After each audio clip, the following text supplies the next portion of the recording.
Hello, I am Carolyn Cushing of Soul Path Sanctuary, and I am here today to offer you some prompts, some support for creating an eternity box. And the eternity box is where you keep the gifts from your beloved dead. And these gifts, of course, are not physical things, but the intangible gifts, the qualities, the values, the memories that you will always have from your beloved dead. And I'm offering this at holiday time because holiday time can be so difficult when we have lost someone. We're used to them being here for holidays, giving us physical presents, and that's not happening. However, creating an eternity box is a process that I went through, and it was helped me move through my grief. It was healing. And really, most importantly, it became part of my work of keeping a connection to my partner, John, who died. And that connection is a loving flow that continues between the living and the dead. And there is this idea of that you hear, you have to get over things, you have to move on. And I don't agree with that. That didn't work for me. But what I have now, I feel this loving connection that continues and that I tend in different ways. And this is what brings me joy. This is what helps me keep moving through. And the eternity box is one practice that has helped me do that. Soulpathsanctuary.com has more resources, particularly the library section, soulpathsanctuary.com/library. There's even a long essay about the eternity box. But in this video, I want to give you some tools for you to see what inspires you and perhaps create your own eternity box. So in this video, here we go. I'm going to talk to you about, here I'm moving myself so you can see my points here, why I created an eternity box. I'm going to tell you a little bit more about my story. I'm going to give you some tips, some pointers for how to create your own. And then I'm going to talk a little bit about how to use the eternity box, how to have an eternity box practice, you might say. So actually, I'm going to tell you my story, so I'm going to stop screen sharing for a moment. We'll go back to that, but I will just talk to you now. So my partner, John, died in a car accident in November 2012. And right after he died, I was surprised. I didn't anticipate this. He just was utterly gone. I wasn't sure about my beliefs about death. I hadn't thought that much about it. But I thought there would be something, you know, energy. Energy can't be destroyed. We'd be connected, not a personal thing, but, and right afterwards, I felt nothing. And that was a very, very difficult time. But then, about 6 weeks later, I had a dream, and he was in the dream. And then I began to get kind of messages in different ways. I found a poem, some writings of his left in a book that were very meaningful for me, like he tucked it in the book at some point, and it was there waiting for me. So then throughout that first year, I was having a lot of communication with him. I was feeling this connection, this back and forth, and it was it's what kept me moving through. But as I approached the first anniversary, I became worried that I was holding him up, that he couldn't move on to wherever he needed to move on. And it was, these kind of strange grief things where it doesn't matter, it doesn't make sense, or if people tell you you don't need to worry about it, or it doesn't matter. It's just something deep inside you. And this worry was really deep inside me. And I was also very concerned the first anniversary, what would I do? How would I market? Needed to market in some important way. And I had planned some ritual down by a river, and I had this lock of hair of his. He had to be cremated for various reasons. And this was the one piece I had left of him. And I was like, I need to release it in my ritual by the river on the first anniversary. And then just kind of, at the last moment, by making my plans, I changed my mind. I'm like, I don't have to give this up. There are parts of him, there's things that I can keep forever. And I then I had been part of a bereavement group where we'd made this box and we'd written down, qualities, things that we would always keep. So the idea of holding on to the hair and then having this kind of box that we'd quickly made came to me. There are things that I don't have to give up, that I'm always going to have of John, no matter what. And I kind of channeled that into creating the eternity box, which I showed you the picture on that opening page. And here actually is the physical box up top. And it's it's kind of a marble box. So like it's weighty, it's real, even though I'm putting inside of it the things that are intangible. And so that is, I think that's all I want to tell you about that. I'm double checking my notes. No. So let me go into, that's just a little bit like how I came to it. And now I want to share you some tips. I'll weave in some stories about how you could decide you wanted to create an eternity box. So we're going back to the PowerPoint. Okay. So the first, whoops, I'll move myself here. Get me out of the way. So the first, and it's very logical thing, is find a box. Create or look for a box. There's no rule or specific way it should be. Maybe it has some connection to the person. Maybe it was like a box they had. I chose this box because I talked about its weight. Like it felt real, it could last for eternity.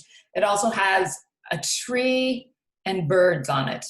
And the tree, across cultures, there's the tree of life, and the roots come from the underworld, the world we don't know, and the trunk, and then the branches go up into the sky. So it connects us on kind of different realms. And there are birds on it. And in that first year, birds were kind of important in my hearing and feeling connected. So that's why I happened to pick out a box. I'm not particularly crafty or good with artwork, and John was very good with that and had a very well developed aesthetic. So I kind of was like, okay, I want to get something that someone has made well. You may want to make something yourself. You may have some artistic skills, or it wouldn't matter to your person. And just to say, everything I'm offering here is a prompt. This is not like for you to follow, step by step. I'm telling you things, so I hope it will spark something for you to think about what you might do, what might fit for you, and your person. And I'll say some of my tips, my ideas. So one thing to say, the box does not need to be too large, with this idea of it's the intangible things, it's the qualities, it's not the physical things. So it's not necessarily, you have to make this great big box. And I have traveled around with my box, so having one that's not too big has been helpful. Just other thoughts on boxes. I had a friend who's an artist, and we were doing some different box making and talking about that. And, she had the cardboard box that her father's ashes had come in, and she had the thought of decorating it, like making the box, the physical box, would be part of the ritual, the keeping connected, the healing. So if you're artistic, maybe you go that way. If you're not artistic, maybe you acquire a box. So finding a box and letting yourself think a little bit about it. Next up, we have tune into a core inspiration. And as I'm saying, you don't have to do all these steps. One really fits for you, one doesn't fit for you, you don't do it. But as I talked about, the lock of hair was very meaningful, and how I thought I needed to think about it, that I had to release it. And then I realized, like, it came over me like, oh, there are some things I get to keep forever. And the lock of hair became the symbol for that. It's not really the lock of hair, but it's the symbol of it. So that became kind of the core inspiration. And, you know, I have it here at the bottom of the box. It's kind of the first thing I knew I was going to put in. And you may have an idea of what that is, something key to them, to you, and it can be the anchor of your box. If you don't really feel like you have that one thing, just skip this, but it's something to think about. Oops, now here I am, move myself around. Contemplate and write down the gifts they gave you. This is what I adapted from what I learned at the bereavement group. Like at the bereavement group, I did that like it was 6 or 8 months in, and you know, like very low energy, you know, hard to do things, but the group we gathered, you're there with the group, you're given the assignment, you do it. So we were given, you know, like a piece of paper, and we wrote down those gifts that could never be taken away from us: love, support, the ways they inspired you. And during the bereavement group, I like wrote down, I was tired, of flip of paper, and I filled it up. And then we were given cardboard boxes. There were just some boxes they had, and we put the paper in and we tied it up with a ribbon, I think is what we did. And then took it away. And it was helpful to have like that container to make me do it. So as you're going through deciding you want to make your box, I'll come a little bit to this, you know, carve out a little time for yourself, or say you're going to do it, or maybe have someone who is your accountability buddy, and write it down, write down your list. And as I said, I wrote this down really quickly on this piece of paper. And when I started to think about making the eternity box in a more formal way, I realized I needed to rewrite that list. I needed to rewrite that list because I had terrible handwriting. I may have mentioned that John had good aesthetics and he had beautiful handwriting. And he did say to me, like, you have terrible handwriting. So I took that list, I opened up the box, I took the list, that was like my draft. I did a test run. And I had pieces of paper. I don't know if you can see, I'll show you these a little bit. They're color, they have a little bit of artwork on the side. And I rewrote each of the qualities on one piece of paper. So they were on separate slips of paper. I don't know exactly if I was thinking about this ahead of time, but as I've worked with the Eternity Box, it's been very handy to have these gifts written down on separate sheets of paper. I'll talk a little bit more about that. But that's kind of important. You know, I talked about the core item that's an anchor for you, but this is also kind of the core meaning making here, is writing down the gifts that they gave to you. Oops, trying to get to my next. There we go. Add a special token or two. This is the idea of something that gives a little extra shine, a little magic. You know, I do work with tarot cards. I know people who work with crystals and herbs. So it's kind of natural for us to think about adding those things in. But you don't have to work with things in that way. There could be, you know, something that belongs to them. There could be, you know, any kind of perfume, anything that works for you. And I had some little rocks. I think John probably gave me some of these. I do remember I went to look for this one. This is labradorite, and the labradorite, it had meaning of, you know, kind of connection, psychic connection, but also was called a stone of laughter. So I had to put that in there because John laughed. John made me laugh.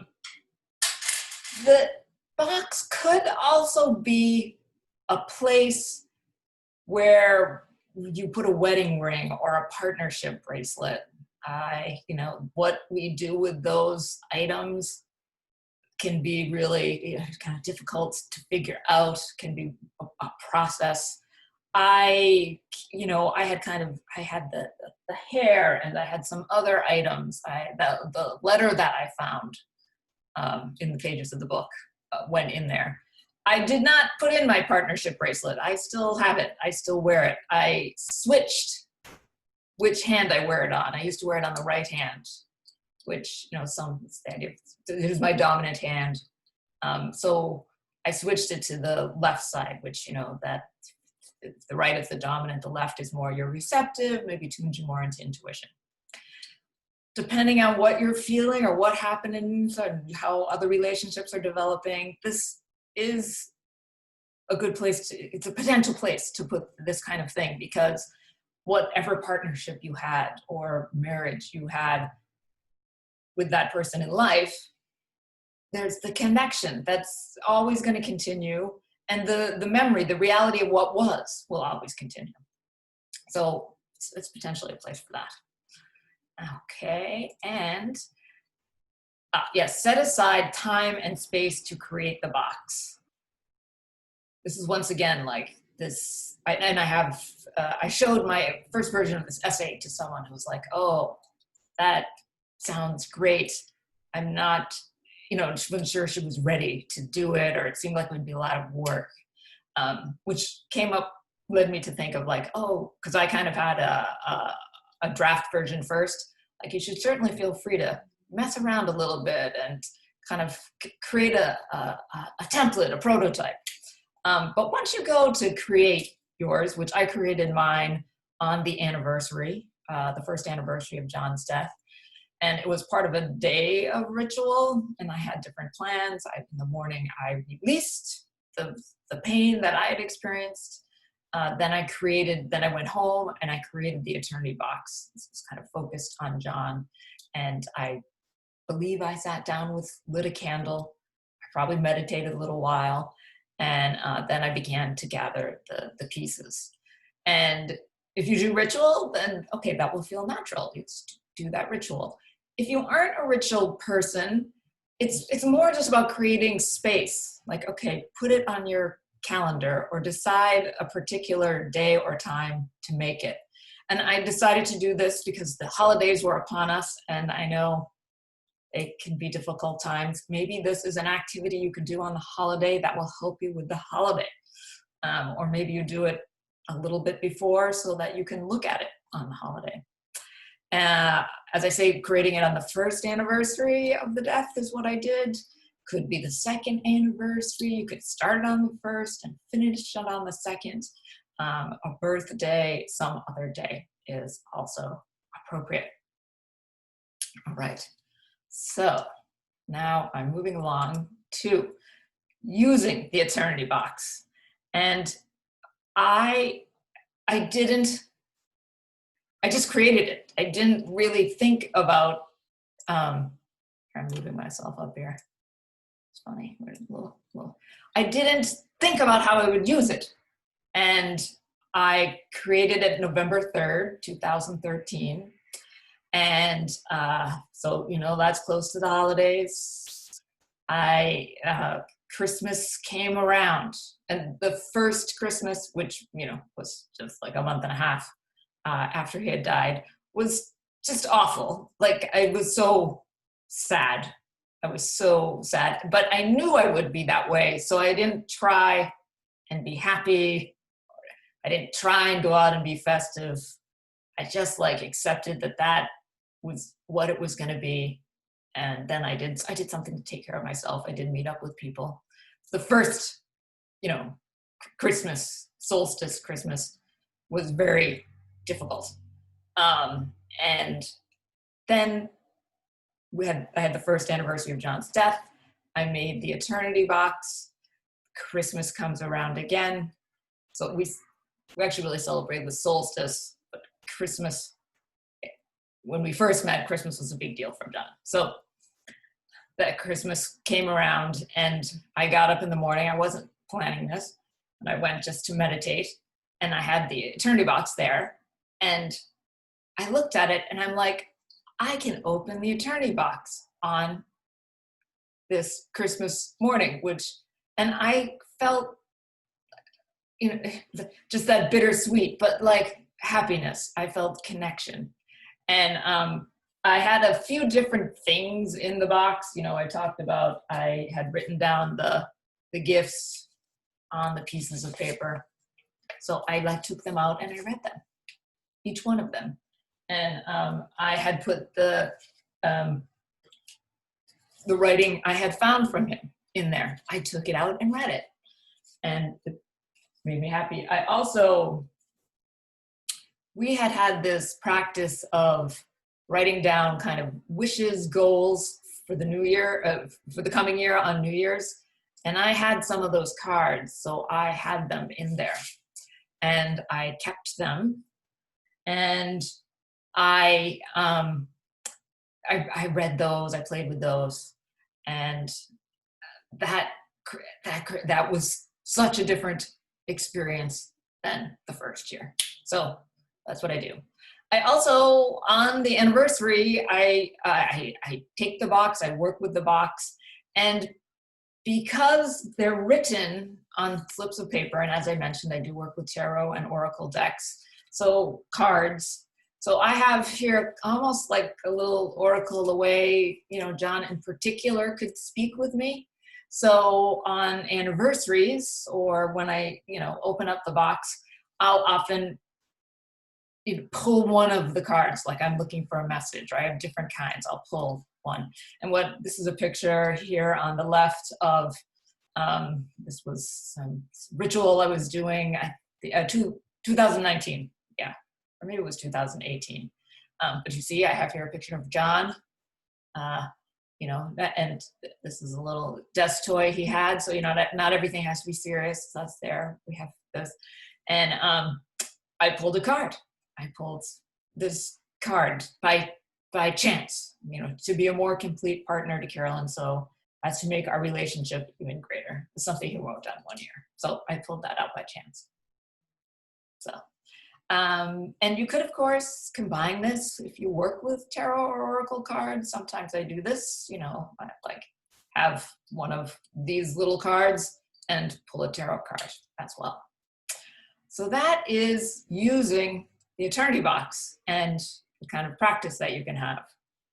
And so I do have much more about, oh, sorry. So this is a little bit why bother. I mean, obviously, if you've lost someone and you want to move through it, that kind of comfort is important and possible. But there's also something, like, I was writing this during the year of the pandemic, and I'm like, why bother? There's so much going on. There should be something else I should be doing. Just like as I was having that thought, or that same day I was trying to work on the essay, someone sent me a John Lewis quote about, you know, knowing our love and embedding the earth with its goodness, with the goodness of our love. And John Lewis had just died, and I had, you know, questioning, like, why do we seem to lose people when we most need them? Like John Lewis, to move us through this year of our racial reckoning, why did we lose him then? And the year John died, he had worked on sustainability and green things, and that same year, a number of environmental leaders died. I'm like, why? And I had the thought of, like, we need to be their hands, like we are taking up their work.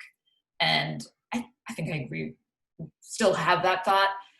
But in my ongoing kind of tending this flow between the living and the dead, I've come to it something else as well. Like, if we open up, if we have this connection of love coming to the other side, from the other side to us, and it's love, it's not transactional, it's not, you know, a human frustrated, we're real, our love sometimes break down because we get frustrated.